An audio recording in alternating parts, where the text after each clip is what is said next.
join kita.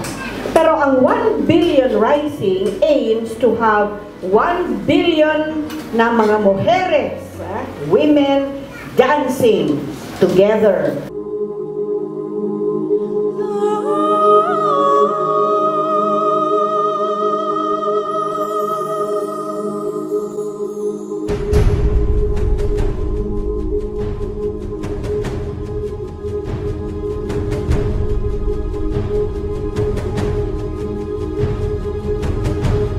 WEMSU will strike to end all forms of violence against women and children.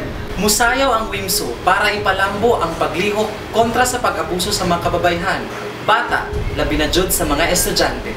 The Western Mindanao State University employees, especially the men, must rise to stop violence against women and children.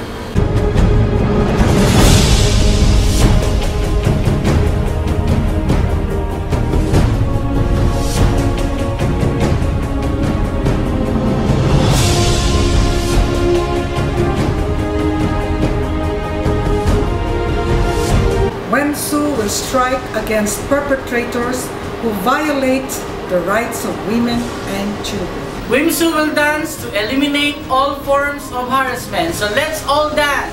WEMSU will rise in order to spearhead in protecting the rights of the women and children.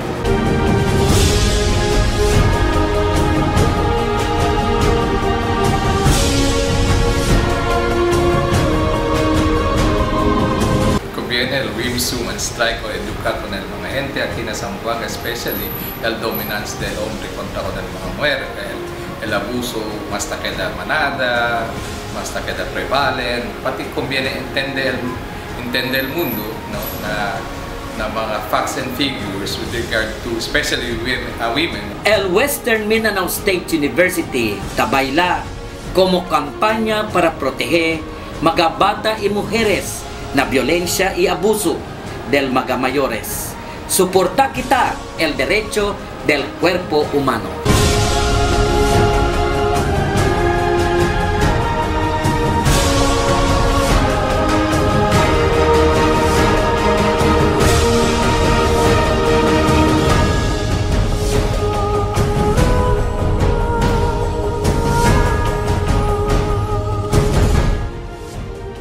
Ang WEMSU ay nagkakaisa sa buong mundo sa pakikipaglaban upang supuin ang lahat ng pang-aabuso laban sa mga kababaihan at mga kabataan.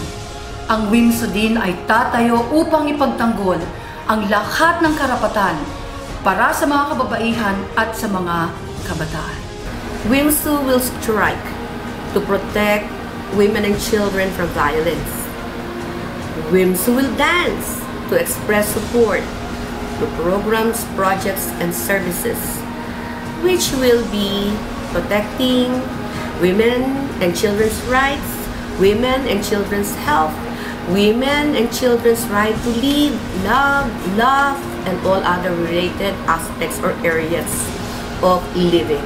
And WEMSU will rise to build new opportunities for women and children to maximize their potentials, to maximize their persons, to maximize their resources, and to improve their quality of life today, tomorrow, and beyond.